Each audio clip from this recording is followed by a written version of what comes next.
Pemirsa, banjir bandang dan longsor menerjang 3 provinsi yaitu Aceh, Sumatera Utara, dan Sumatera Barat. Berdasarkan data BNPB pada Sabtu 29 November 2025, sedikitnya 303 orang menjadi korban meninggal dunia dan 278 jiwa hilang. Benarkah bencana ini akibat siklon tropis atau justru karena ekologi yang sudah rusak? Berikut informasinya, tunggu apa lagi bersama Kata Oma.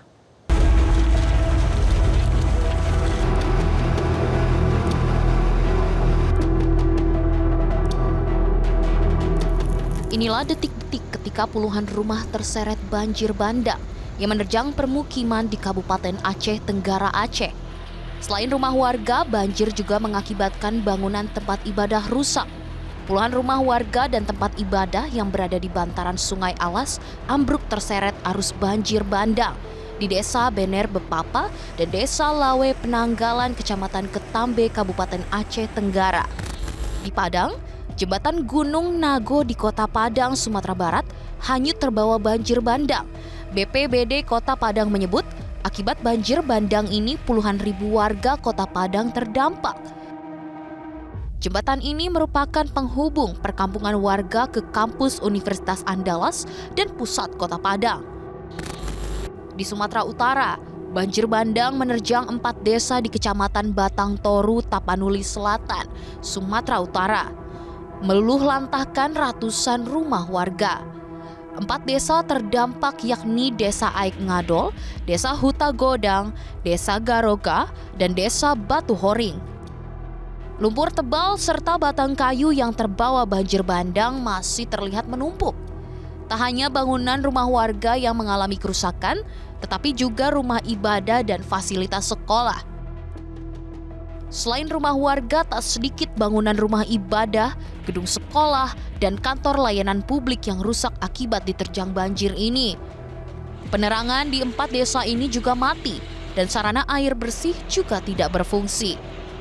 Secara keseluruhan, banjir dan longsor melanda 3 provinsi, yaitu Aceh, Sumatera Utara, dan Sumatera Barat. Jumlah korban meninggal hingga Jumat siang yang tercatat di BNPB dari 3 provinsi sudah melebihi dari 100 orang. Bencana di Sumatera Barat dilaporkan meluas di 13 hingga 14 kabupaten kota. Lokasi terparah ada di Kabupaten Agam, Kota Padang, Kabupaten Padang Pariaman, Kabupaten dan Kota Solok, dan Kabupaten Pesisir Selatan. Sementara itu, Sumatera Utara menjadi provinsi dengan jumlah korban meninggal terbanyak, terutama di wilayah Tapanuli yang terisolir. Dampak bencana meluas ke lebih dari 10 kabupaten kota, di antaranya Kabupaten Tapanuli Tengah, Tapanuli Selatan, Tapanuli Utara, Kota Sibolga, dan Kabupaten Deli Serdang. BMKG menyebut, fenomena ini bukan sekedar cuaca buruk biasa, tapi siklon tropis senyar yang berkembang cepat di dekat Samudra Hindia. Sekarang kita akan perhatikan ini adalah pergerakan dari siklon Senyar. Nah, siklon Senyar ini ditengarai menjadi penyebab skala besarnya bencana kali ini yang dampaknya sangat besar dan menimbulkan banyak korban jiwa. Pemirsa, ini adalah pergerakan dari topan siklon Senyar ya. Siklon ini sebenarnya berevolusi dari bibit siklon 95B di Selat Malaka, dan BMKG sendiri menyatakan bahwa siklon Senyar inilah yang menyebabkan hujan deras, kemudian memicu banjir besar dan juga tanah longsor di Aceh, Sumatera Barat, dan Sumatera Utara. Nah, sejumlah peneliti menyebut siklon Senyar ini merupakan peristiwa langka. Bahkan ada yang menyebutnya anomali karena hampir tidak pernah terjadi di daerah Khatulistiwa seperti di Indonesia. Sementara itu, Kepala BMKG periode 2017 hingga 2025, Dwi Korita Karnawati, membenarkan bahwa siklon tropis Senyar sudah bergerak menjauhi wilayah Sumatera. Kendati begitu, ia mengingatkan bahwa bencana banjir masih harus diwaspadai. Jadi benar yang disampaikan oleh BMKG, bahkan diprediksi diperkirakan sekitar tanggal 29, itu berarti besok, energinya semakin melemah dan akan semakin pengaruhnya semakin berkurang. Demikian. Namun dampaknya meskipun dari segi curah hujan juga semakin menurun, tetapi yang sudah terjadi kemarin beberapa hari yang lalu itu kan efeknya masih akan terasa ya itu. Iya. Sehingga memang kita masih tetap perlu waspada, tenang tapi juga waspada ya, karena banjir meskipun sudah mulai berkurang ya, tapi sewaktu-waktu akan terjadi peningkatan curah hujan bukan akibat dari siklon itu, tapi kondisi lingkungannya kan sudah jenuh air, sudah rapuh, sehingga tidak membutuhkan hujan yang lebat untuk memicu terjadinya longsor atau banjir bandang berikutnya. Seperti itu. Di sisi lain, LSM Walhi mengatakan bahwa Sumatera memang rawan bencana karena terjadi kerusakan ekologis. Seharusnya siklon tropis itu bukan ancaman serius jika ekologinya masih normal.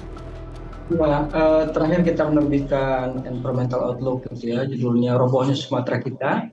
Nah, kenapa kita mengambil judul itu? Karena dengan dasar pertimbangan melihat satu bentuk utama adalah terkait dengan kerusakan ekologisnya.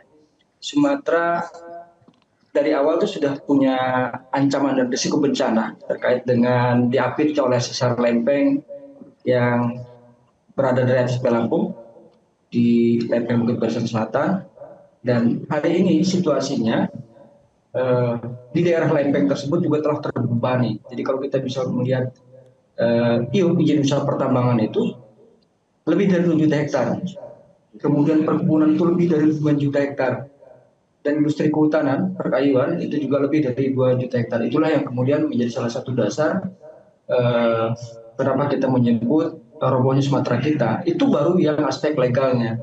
Kemudian yang ilegal juga banyak terjadi, seperti kalau di Sumatera Barat, kemudian juga kalau di Aceh itu di Bener Meriah. Nah, yang lain-lain itu ada juga kegiatan-kegiatan ekstraktif yang di luar kendali pemerintah. Yang di luar kendali seperti apa? Beberapa pekan yang lalu atau kalau tidak salah hampir lewat sebulanan gitu ya. Contohnya pemerintah Aceh menyebutkan kita mengalami kerugian untuk pertambangan yang nilainya ditaksir bisa mencapai 3 triliunan. Nah, ini yang lagi-lagi kami menyebutkan bahwa ancaman risiko bencana itu sangat besar di Sumatera.